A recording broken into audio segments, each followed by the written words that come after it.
धन्यवाद सभापति महोदय। हम ही को कातिल कहेगी दुनिया, हमारा ही कत्लेआम होगा। हम ही कुएं खोदते फिरेंगे, हम ही पे पानी हराम होगा। सभापति महोदय, सन 1947 में दिल्ली की जामा मस्जिद की तारीखी सीढ़ियों पर खड़े होकर के भारत रत्न मौलाना अबुल कलाम आजाद साहब ने कहा था कि मुसलमानों कहां जा रहे हो, यह है तुम्हारा मुल्क, यहां तुम्हारे आबाओ अजदाद की कब्रें हैं। उस वक्त मौलाना आजाद की ये सदाएं सुन करके लोगों ने अपने सरों की गठरियां उतार करके रख दी थी। आज उसी दिल्ली में मौजूद देश की संसद में एक बिल आया है जो हमसे उसी जामा मस्जिद की सीढ़ियों के सबूत मांगेगा, जो उन्हीं सीढ़ियों के पास अपनी कब्र में सोए हुए मौलाना आजाद को फिर से कब्र से सदा देनी पड़ेगी कि ये जो कब्र है वो मेरी कब्र है, ये किसी सरकार की जागीर नहीं है। सभापति महोदय, मैं जहां खड़ा हूं इसी संसद भवन के सामने सड़क के उस पार अपनी कब्र में सोए हुए भारत के पूर्व राष्ट्रपति फखरुद्दीन अली अहमद की कब्र है। शायद अब उस कब्र से भी सदाएं आए कि ये कब्र मेरी कब्र है, ये सरकार की जागीर नहीं है।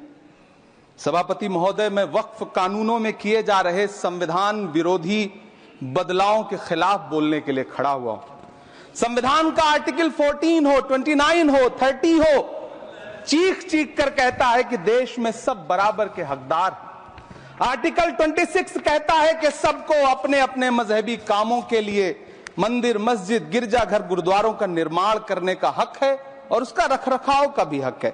लेकिन डॉक्टर बाबा साहब अंबेडकर के संविधान को हर दिन कुचलने वाली यह सरकार देश के मुसलमानों से नफरत में इतनी अंधी हो गई है कि खुलेआम देश की संसद में देश सरकार के माइनॉरिटी मिनिस्टर साहब और होम मिनिस्टर साहब झूठ बोलते हैं और देश को गुमराह करते हैं। झूठ शब्द असत्य बोलते हैं। सरकार ने इस बिल का नाम उम्मीद रखा है।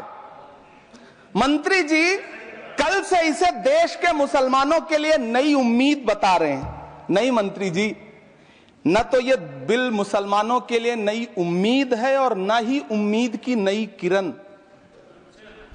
सभापति महोदय, भाजपा ने पूरे देश में वक्फ के नाम पर कई सारे झूठ फैलाए हैं। आइए आज उनकी सच्चाई पर बात करते हैं। वक्फ ट्रिब्यूनल को ऐसे बताया जाता है जैसे वक्फ ट्रिब्यूनल कोई मजहबी खाप पंचायत हो। सभापति महोदय, जबकि सच्चाई यह है कि वक्फ ट्रिब्यूनल भी तो सरकारी न्यायिक विभाग है जिसमें सरकार द्वारा नियुक्त जज होते हैं, जिसमें प्रशासनिक अधिकारी होते हैं, कहीं ऊपर से थोड़ी आ गए।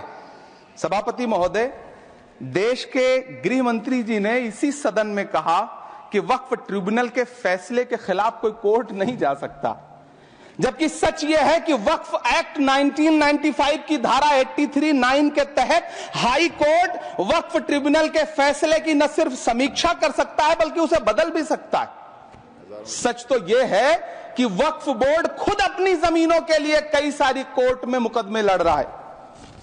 सभापति महोदय, दिल्ली की जिन 123 संपत्तियों को लेकर कल माइनॉरिटी मिनिस्टर, होम मिनिस्टर साहब और अभी आदरणीय नेता सदन बात कर रहे थे, आइए उनकी सच्चाइयों पे भी बात करते हैं।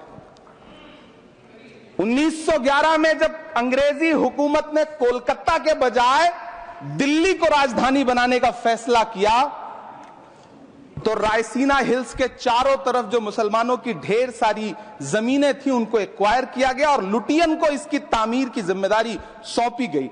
सेंट्रल विस्टा की तरह लुटियन जोन का मेगा प्लान तैयार हुआ, लेकिन उस वक्त के मुसलमानों ने उस वक्त की अंग्रेजी हुकूमत से अपनी इबादत गाहों को बचाने के लिए लड़ाई लड़ी।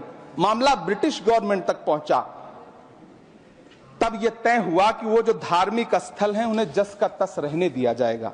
इंडिया गेट के बगल वाली मस्जिद हो, जाप्तागंज, सुनहरी बाग मस्जिद हो, पार्लियामेंट रोड वाली मस्जिद हो, ऐसी 123 संपत्तियों के मैनेजमेंट के लिए 1913 में मुसलमान वक्फ वैलिडेशन एक्ट बना और उसके बाद एक नया शहर बसाया गया जिसे लुटियंस जोन का नाम दिया गया।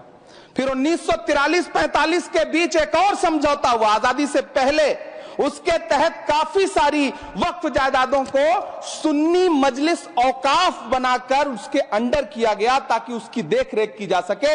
गृह मंत्री जी 2 दिन से सदन में जो बात कह रहे हैं वो दरअसल 123 संपत्तियां उसी सुन्नी मजलिस औकाफ के तहत आती। सभापति महोदय, आजाद भारत आजाद हुआ। आजादी के बाद भारत में 1954 में वक्फ एक्ट लागू हुआ, जिसकी धारा 9 के तहत 1964 में केंद्रीय वक्फ काउंसिल का गठन हुआ। दिल्ली की वही 123 प्रॉपर्टीज को 1970 में सर्वे गजट करके गजट नोटिफाई किया गया। इसके निपटारे के लिए पूर्व प्रधानमंत्री इंदिरा जी के द्वारा 1974 में एक बर्नी कमेटी बनाई गई। बर्नी कमेटी ने 1976 में इन 123 संपत्तियों को दिल्ली वक्फ बोर्ड की संपत्ति होने की रिपोर्ट सौंपी। उस रिपोर्ट के आधार पर 1984 में कांग्रेस सरकार ने उन 123 प्रॉपर्टीज को दिल्ली वक्फ बोर्ड को सौंपने का फैसला किया, जिसके खिलाफ विश्व हिंदू परिषद कोर्ट गई। मामला 2011 तक पेंडिंग रहा। फिर 2011 में कोर्ट ने सरकार को आदेशित किया कि इसका निपटारा करो। तब 2013 में तत्कालीन यूपीए सरकार ने दिल्ली की उन्हीं 123 जायदादों को बर्नी कमेटी की सिफारिशों के मुताबिक वक्फ बोर्ड के हवाले किया। यही वो प्रॉपर्टीज हैं जिनके नाम से गृहमंत्री जी कल से कांग्रेस को कोस रहे हैं। फिर आई 2014 में भाजपा की सरकार, जो तब से इन जमीनों को हड़पने की साजिश कर रही है। जिस बिल को मुसलमानों के हुकूक की हिफाजत करने वाला बिल बताया जा रहा है, उसी को पेश करने के लिए और उस पर बात करने के लिए लोकसभा में भाजपा सरकार के पास एक भी मुस्लिम सांसद नहीं है। जिस वक्त, मैं लोकसभा कह रहा हूं, सुना करिए, जिस वक्फ बिल को मुस्लिम महिलाओं को हक दिलाने वाला बताया जा रहा है, उसे संसद में पेश करने वाली पार्टी के पास न तो राज्यसभा में, न लोकसभा में, न देश की किसी विधानसभा में एक भी मुस्लिम महिला सदस्य नहीं। कल किरण रिजिजू जी कह रहे थे कि रेलवे की जमीनें देश की जमीनें हैं, डिफेंस की जमीनें देश की जमीनें हैं। हां मंत्री जी, हैं, बिल्कुल हैं। ये जो वक्फ की जमीनें हैं, ये हमारे पुरखों ने धार्मिक कामों के लिए डोनेट किया है, तो हम भी तो इसी देश के नागरिक हैं, हम भी तो इसी देश के बेटे हैं, तो वक्फ की जमीनें भी तो इसी देश की जमीनें हैं। उनको पराया क्यों बोलते हैं आप? सभापति महोदय, अशफाकुल्लाह खान जब फैजाबाद की जेल में फांसी के फंदे पर झूल रहे थे, तो इसी देश की जमीन के लिए झूल रहे थे ना। सभापति महोदय, अंडमान की जेल में काला पानी की सजा काटकर अपनी जान देने वाले मौलाना फजले हक खैराबादी हो या शेर खान अफरीदी हो, वो भी तो इसी जमीन के लिए अपनी जान दे रहे थे ना। सभापति महोदय, पाकिस्तान के खिलाफ लड़ते हुए अपनी जान देने वाले महावीर चक्र विजेता ब्रिगेडियर उस्मान हो या पाकिस्तान के पैटर्न टैंक उड़ाने वाला परमवीर चक्र विजेता वीर अब्दुल हमीद हो, वो भी तो इसी जमीन के लिए अपनी जान दे रहा था ना। और मंत्री जी, मैं इस सदन में अलल ऐलान ये कहता हूं कि जब भी इस देश की जमीन को लहू की जरूरत होगी, आपसे 2 कदम आगे इमरान खड़ा मिलेगा। ये मैं आपसे यकीन दिलाते हुए कह रहा हूं।